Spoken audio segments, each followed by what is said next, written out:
The purpose of today's lecture is to provide you with additional information concerning the characteristics of communication, which can be found in your Lustig and Kester textbook in Chapter 1, starting on page 13. In order to illustrate how communication is symbolic in nature and the idea that communication is interpretive, I want to introduce to you three concepts that are outside of our text. The first thing that I would like to discuss with you is the triangle of meaning, which will give you a further understanding as to how symbolic communication systems actually work. After we do that, I'd like to share with you some information on the general principles for attributing meaning. Because communication is an interpretive process, it's important to recognize what will influence the way people interpret these symbols. And then the final thing that I would like to do is give you some information concerning the power of naming. The names that we use or the words that we use can really influence how a person will look at something or will know something. So we need to be particularly careful when selecting words in order to represent our thoughts and ideas. But the first thing that I would like to share with you is information on the triangle of meaning. Now, the triangle of meaning has three components to it, and the first component is that of the symbol. Now, a symbol can be a word, it can be an action, or an object that represents or stands for something else. Now, what exactly are these different types of symbols that can be used? Well, the first thing, let's talk about a word. In the English language system, we have many different words to represent other things. For example, we use the word table. And if I was to look up a definition of what a table is, you might find something like an article of furniture consisting of a flat, slab-like top supported on one or more legs or other supports. In fact, this is a definition that I took from dictionary.com. So in English, we use the word table to represent that particular object. However, English is not the only language that's cornered the market on how to represent things.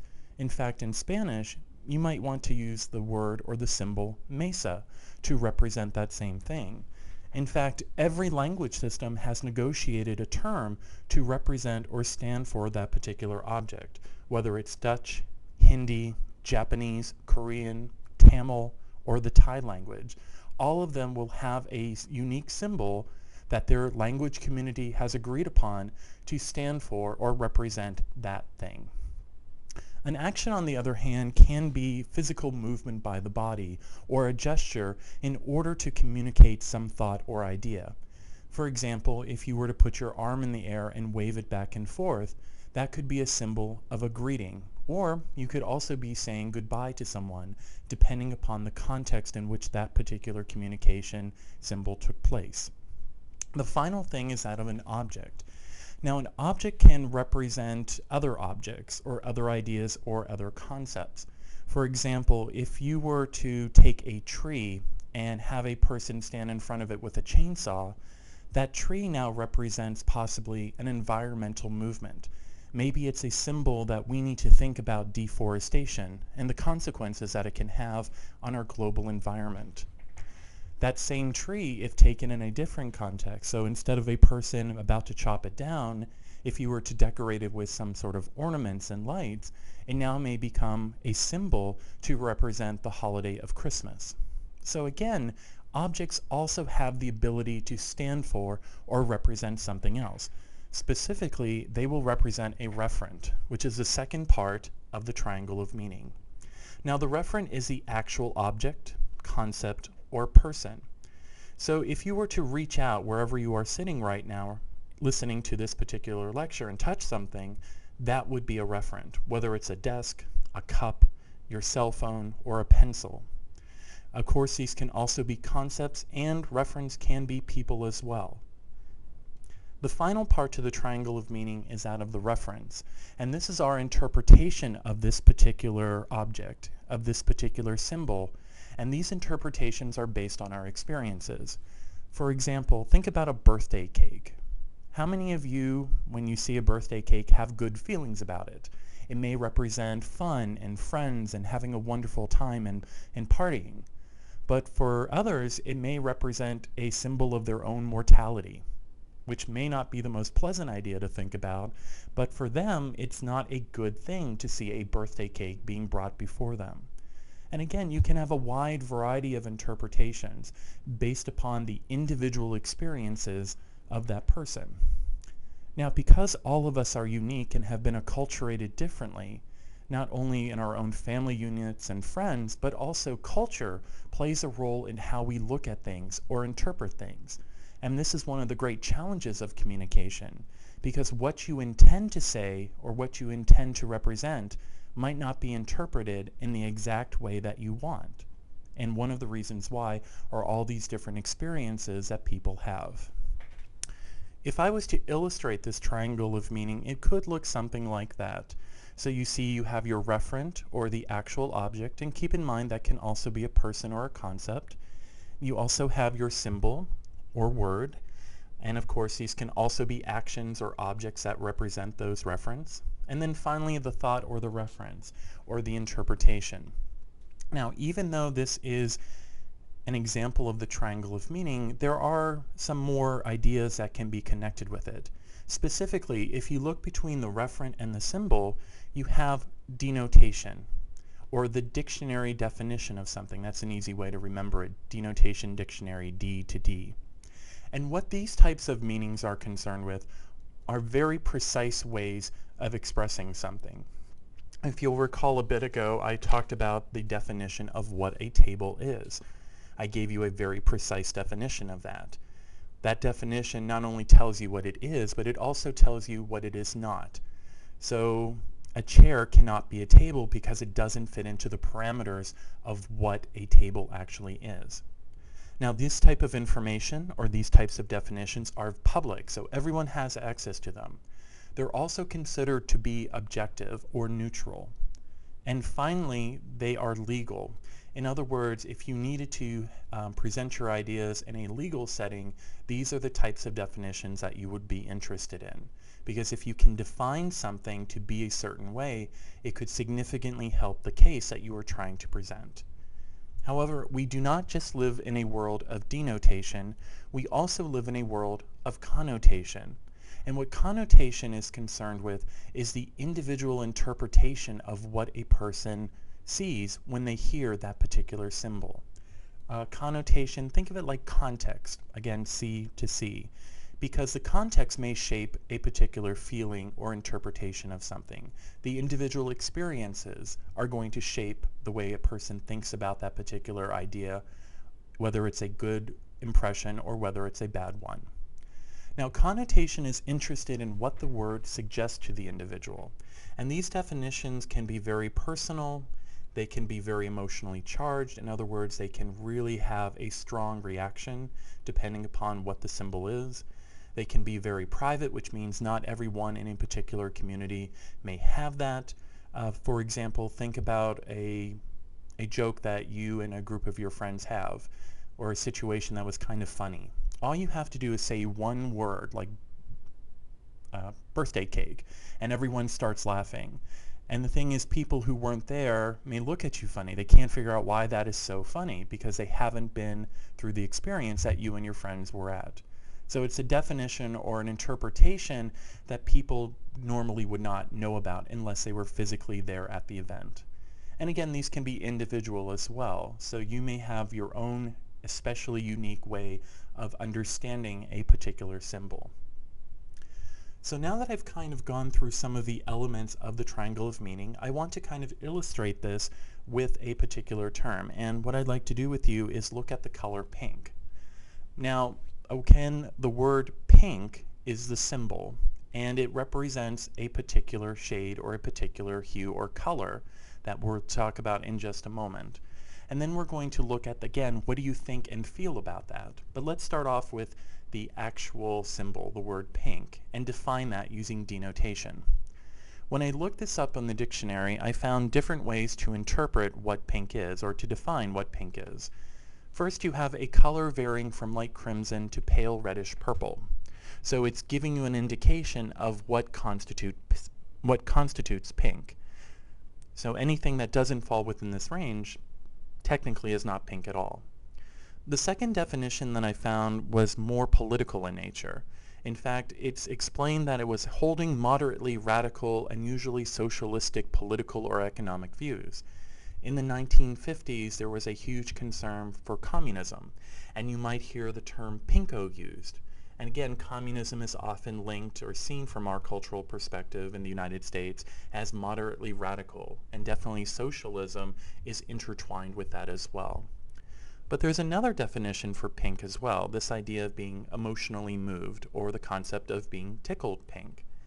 Again, when we think about this, it's a feeling of joy or delight, and that's what this particular definition is trying to encapsulate. But once you take pink out of the world of denotation and put it out into the world where people interpret it, it may change a little bit as to the meaning and experiences of that individual. So for example, if you were to look at this particular picture, what comes to mind? Who is the person that occupies this room? Now, most of you are probably envisioning a young girl, maybe anywhere from 2 to 4, 5, or even 6, depending upon your experience. And the reason that you're coding this as a little girl's room is because of the liberal use of the color pink. Pink is identified as the color for girls in this particular culture. Blue, on the other hand, is seen as the color for boys, but this was not always the case. In fact, at one period in history, blue was the color for little girls because blue was associated or linked with the Virgin Mary in Catholicism and Christianity. And young girls should strive to be like her, pious, innocent, pure. Those are ideal traits and qualities that girls should embody.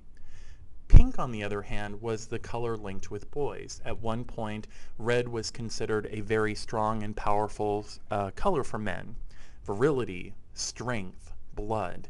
And pink was a diminutive of that. Even though they were men, they weren't men yet. And so you shouldn't use that very strong, bold color. But pink would be an appropriate choice. This idea that pink is linked with girls in our culture, though, is really influencing some of the communication choices that people are making. One of the most interesting can be found in the Maricopa prison system in Arizona, where they're trying an experiment where they are painting entire cells pink. In addition to that, they're providing prisoners with pink undergarments. Now, this may seem like an odd choice to do this, but what they are experimenting with is to see how much the prisoners hate being in this particular color. The reason is, if they hate it, they're going to do everything they can once they are released to prevent themselves from being introduced back into the system or going back to jail. In fact, many of them see it as an attack on their masculinity or as a punishment. So pink here is used as a corrective tool to modify people's behavior to make sure that they are following the law, and their success rates have been very promising. Pink, in this particular context, you'll see the fountain. This is in Philadelphia, Pennsylvania. They dyed the fountain pink in support of breast cancer awareness. Specifically, this is in response to the Susan G. Komen Foundation's Race for the Cure. So pink is no longer seen as a punishment here, but it is seen as an inspiration for hope, or a way to support women who have breast cancer and family members who have been impacted by this as well. So again, the meaning of pink has changed slightly. And then finally, you have pink carnations. Okay? There was one period in time in the Victorian era, which was around 1850 to the 1920s in Great Britain and the United States, where flowers had very specific meanings. In fact, there's a Victorian flower language, and the reason this was needed is that it allowed people to express feelings and emotions that that particular culture and society felt was inappropriate to share with others. So what you're looking at here is a message specifically indicating a woman's undying love. Now, this flower language was very elaborate. If you were to send, let's say, a striped pink carnation, that would be the negative of that particular feeling. So instead of a woman's undying love, you might have lost a woman's undying love. So again, pink has changed a little bit. Now, when you're listening to this and thinking about the color pink, other images might have popped into your minds. You might have thought about Pepto-Bismol or feelings of sickness or illness, or You might have thought of cotton candy and instantly transported back to the last time you were at a fair or a carnival. Again, these are definitions or explanations that are going to be flowing from you. So you can interpret pink to be anything that you want. In addition to the color pink, other symbols can be interpreted in different ways. And what I'd like to share with you now is the first purposeful interstellar message that was ever sent out from the United States. It is the Pioneer 10 and 11 interstellar message.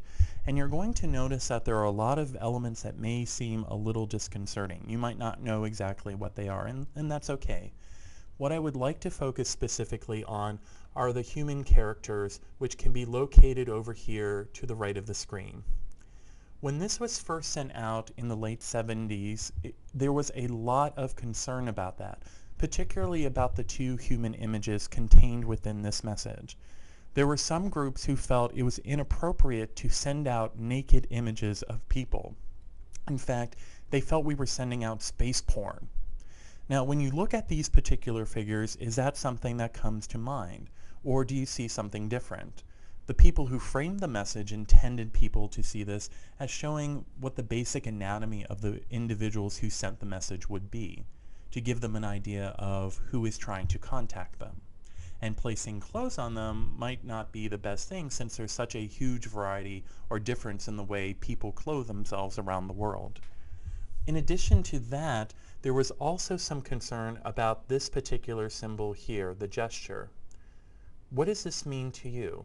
When you see this particular thing, what do you think of? This symbol ideally represented some sort of greeting. They wanted the individual to see, or the person or recipient who gained this message, that we were trying to say hello to them. But different cultures could interpret this in different ways. For example, in some cultures, this might be seen as a sign of aggression, like the individual is getting ready to strike another individual. So it's not a greeting at all, but a threat really. Another interpretation of this could be that we are saying stop, do not come, we do not want you here, because some cultures will interpret that as a way of preventing or stopping the progress of a person coming towards them. Another way you could interpret it is that a person is taking some sort of oath, at least in dominant U.S. culture. But other cultures may interpret this very differently. So even though we have an idea of what this means from our perspective, once a symbol leaves us, we have no control over how people will interpret that. There was also concern about why the man is the one doing the gesture and not the woman. Some people felt it put the man in a position of privilege, and that the woman was not as important or powerful in this particular message, because if she was, she would also be doing the greeting as well. And this created a controversy as well, because some people felt it demonstrated the inequality of gender, and this was just another example of that. Again, you might not have picked up on this, or you might have picked up on this idea right away. It's based on your interpretation, experiences, and things that you value and find important. When we are looking at any message, whether it's an object or whether it is a word or action, we have to keep in mind that it can create problems because these are meant to be interpreted by another person. We can never 100% communicate something accurately. There's always going to be some distortion in that particular message. And this can be problematic when the symbols become less tangible. It can create problems. For example, the word freedom. What does freedom mean to you? How do you manifest freedom? How do you see it, or how do you enact it? This might be something you haven't really thought about, but it's one of those terms that will vary greatly from person to person. It might be talking about freedoms given by the nation or a state, or it might be individual liberties. In 2004, former President George W. Bush had a political ad that came out during the Athenian Games, and it created a lot of controversy because he kept mentioning how certain nations were now free, and in 2004 he identified that Afghanistan and Iraq were also now free. Well, when members of the Iraqi soccer team who were in Athens for the Olympic Games heard this, they became very upset about that because they didn't see themselves or interpret themselves to be free whatsoever. From George Bush's perspective, the Iraqi people were free the moment that Saddam Hussein was removed from power. The moment he was taken out, Iraq was now free. But if you look at the newspaper and television accounts from the Iraqi soccer team, there are 3 specific conditions that you need in order to be considered free. The first thing you needed, if you look at their discourse, is that you needed to feel safe. How can you possibly be free if you are afraid for your own lives? And at that time, there were a lot of sniper shootings and car bombings. It was very dangerous to walk the streets of Baghdad. So how can you be free if you're scared? Another thing that you will see is that they couldn't have freedom until the occupying force was removed. At that time in 2004, the United States and coalition troops were roaming the streets to protect the Iraqi people. The problem is, though, is that they did not see this as freedom. They saw this very differently. How can you be free when you have foreign troops on home soil? The third condition that was not met when you read over the discourse of the Iraqi soccer players is that you need to be able to make your own decisions. At the time, the coalition and the United States would make decisions for the nation of Iraq. And you can't really be free if you don't have the ability to make choices for yourself. Freedom is not the only thing that is a less tangible concept. Even negotiating what is considered to be beautiful can create problems. Now, if you look at this particular statistics here, in 1917, the physically perfect woman was only 5 feet 4 inches tall. That might be a bit different from the standard that we have today. In addition to that, models who were around in 1982 generally weighed 8% less than the average woman. But in today, that has gone up significantly to 23%, which means the models that are walking our runways are significantly thinner than a majority of the women in our particular culture and country. But what is beautiful is going to be something that is going to differ from culture to culture. For example, we're going to explore how this is going to be interpreted by going into the second part of this lecture, which is the general principles of attributing meaning.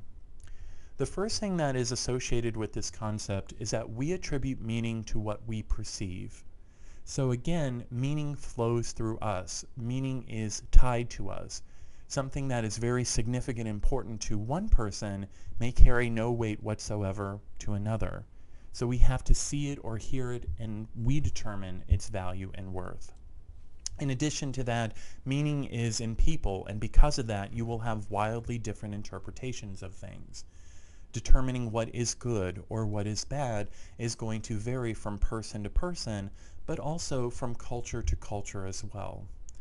The third thing you need to know is that communication will vary in terms of the degree you share meaning with another person.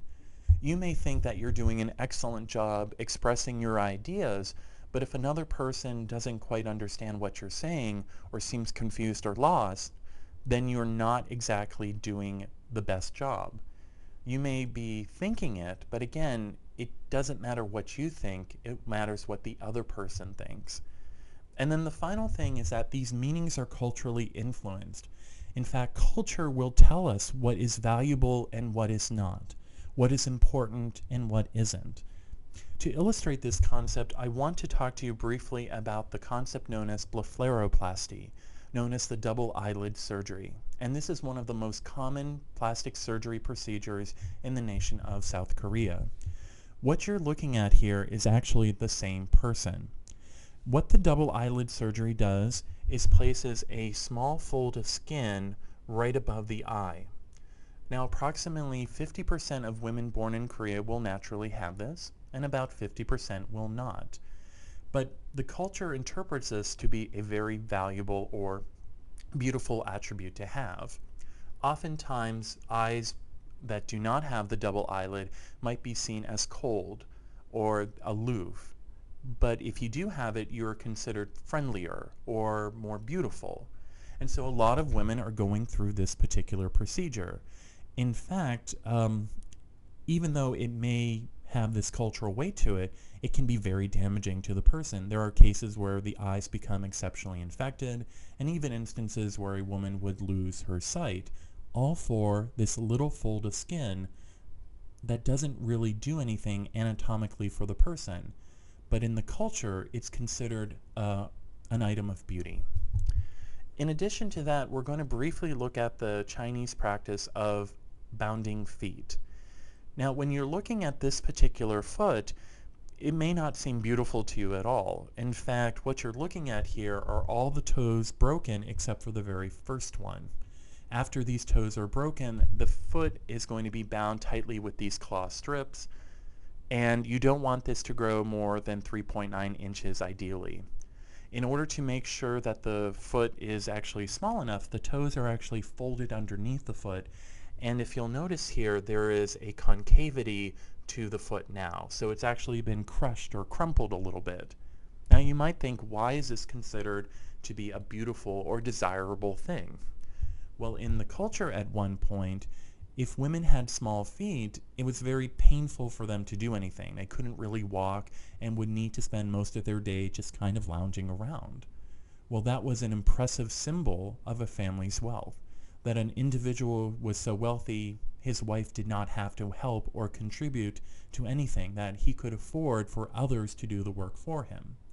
And because of that, it was seen as a symbol of power. Not everyone had the ability to afford a woman not to do anything, not to contribute. And it was a sign of great wealth and power. Again, from today's cultural perspective, this might not be beautiful whatsoever, and we couldn't imagine why a person would make this choice. However, again, it doesn't matter what we think, it matters what other people think or how they interpret this particular symbol. And even today, some of the choices that people make in order to become more beautiful or more attractive might seem a bit odd looking at it from a different perspective. One of the areas that I'm going to briefly talk to you about is this idea of body modification. In fact, it's becoming more extreme. At one point, tattoos were seen as very cutting edge, but it's becoming more extreme as our time continues. You may see body modifications such as this one. So basically, you'll notice that there are ridges and bumps, and this is made by the same material used in plastic surgery. You can create it or shape it in any form, and it will slip underneath the skin. There's also something known as eyeball jewelry. Okay, so this is actually inserted between the thin layer of the eye, so it's right tucked underneath there, and it's a little bit of metal to give your eyeball that extra, something. And then finally, there is also the dyeing of eyeballs to make the white parts a different color or hue. Now again, depending upon your perspective, this is really cool, or this is the most insane things that you have ever seen. And the problem and the wonderful thing is that no matter what your interpretation is, you are correct, because these are symbols that are interpreted through you. The final thing that I want to talk to you about is the power that naming and labeling can have in communication. Because what you call something has a lot of strength to it as to the way people will look at something. The first thing you need to think about is that names influence the way that you are treated. So what you call something is going to indicate how people should act and react to that. For example, when I go home to Northeast Ohio, I'm from the Youngstown area, and I meet somebody for the first time, oftentimes I don't say that I'm a college professor, I tell them that I'm just a teacher. And the reason is that in Northeast Ohio, it's part of the Rust Belt, so a lot of the people are out of work. A lot of them worked in the auto industry or the steel mills, and when they meet a college professor, they are a little bit intimidated sometimes. I'm not saying everyone, but a lot of times people feel a bit intimidated. When I say teacher, though, even though that's technically what I do, it has a different connotation. It could mean that I'm teaching grade school students, or it could mean that I'm teaching middle school or high school. And that's more approachable compared to a college professor. So that one label changes the way that people may interact with me. You have to keep in mind that language is not neutral. The moment you represent something with a symbol is the moment that you've denied other ways of expressing that same sentiment. It could be hundreds or thousands of different ways that you could present that particular concept, but you've chosen a very specific symbol in order to do that. And with that, all this ideology and power that has been historically embedded in the symbol is carried with that as well. Labels suggest how you should feel about things. So for example, let's say I'm the meanest teacher in the world and I decide to incorporate a 50-page paper as part of this coursework, and I expect it to be done in 1 week.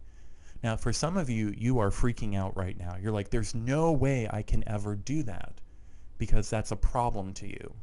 Some of you might interpret it as a challenge. That, oh, it's going to be really rough, I'm not going to get any sleep, but I know I can do this. It might not be my best work, but I know I can get this 50-page paper done. Because you see it differently. Even though it's the same thing, if you use the word problem, it seems insurmountable, or that there's nothing you can do. But if it's a challenge, it changes the way you look at it. Although it's still going to be difficult, it is possible to do that. And language really frames the way that we look at things. Another example from our contemporary culture is this debate concerning immigration in the United States. Depending upon which one of these three terms that you use, it might indicate your particular feeling about this situation. Illegal aliens implies, first off, that the person is doing something illegal or wrong, but the word alien kind of gives this indication that they're not even human. And you might think, okay, well, what's the advantage of that? Well, when someone's not human or perceived to be human, you can do things to them that you couldn't do to another actual person. You can be meaner to them. You can be more violent because they're not even a person. They're not seen that way. Illegal immigrants, again, you still have that idea of illegal going on there, that they're doing something wrong, but immigrant doesn't have as much of a negative connotation as the word alien does. And then finally, you have this term undocumented worker. Well, this could just mean that they're missing a piece of paperwork. If they just filled out one particular form, everything would be fine. It's the kindest of the three. And again, even though these words are referring to the same group or population, they have very different meanings depending upon how they are used and who is using them. Are you more interested in owning a used car, or would you rather own a pre-owned vehicle? And if so, what's really the difference? Used implies that it was not taken care of very well, or that it was treated very poorly. Pre-owned has this element of care involved. It sounds better. And if you'll notice, it's very difficult to find used car lots anymore. They have all switched over to the term of being pre-owned vehicles. KFC, or Kentucky Fried Chicken, the restaurant chain, recently switched over to this KFC moniker. Well, why would they do that? Well, one of the reasons why they think they did the change, or why people interpret the change, is because they want to de-emphasize the word fried. In our diet-conscious culture, fried is the enemy. Although very tasty, at the same time, it can lead to you becoming overweight. And here is a restaurant that a majority of its food is fried. So what they need to do is de-emphasize that. So you will still continue to go there, even though most of their food is very fattening, let's say. Now, there are some people who interpret the mood in a more, not sinister, but a different way. Environmental groups or animal rights groups feel that they had to legally change the name, and they make this argument in their websites and in their rhetoric, because Kentucky Fried Chicken no longer technically serves chicken. It has been so genetically modified that it doesn't conform to a denotative definition as to what a chicken is. And it would be inappropriate for them to call what they serve chicken anymore. Now, KFC implies chicken, but it doesn't come out and say, we serve fried chicken to you. So that could be an interpretation of that. And then finally, the last term that I want to share with you is this idea of collateral damage. Now, collateral damage doesn't really sound that bad. Oh, there was some collateral damage this weekend. You know, really, what's the quote-unquote big deal with that? Well, when you think about what collateral damage means, it's civilian casualties or damages in the war. Casualties is a much stronger word. The images that will come into your head might be more graphic, and you might be angrier or more upset about that. But collateral damage, what's really the big deal about that? It doesn't sound that bad. Or with our recent economic climate, there are these things that are thrown out there, or terms like correction in the market. Oh, that doesn't sound that bad. The market is actually fixing itself. But what does the term correction in the market actually mean to you? So the names that you use or how you represent things are very important.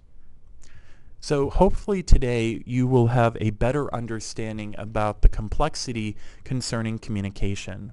The characteristics of communication, again, which are defined for you starting on page 13 of your text, are really complex matters. And you have to really think about these symbols that you use, because it's not just carrying one meaning, but it can carry tens, hundreds, or thousands of different meanings depending upon the size of the audience that are receiving these messages. And in the case of intercultural communication, it makes it even more difficult to communicate effectively and accurately, because what we think about a symbol or what we feel about it could be significantly different for another person whose culture has taught them a different set of rules to negotiate this social world by.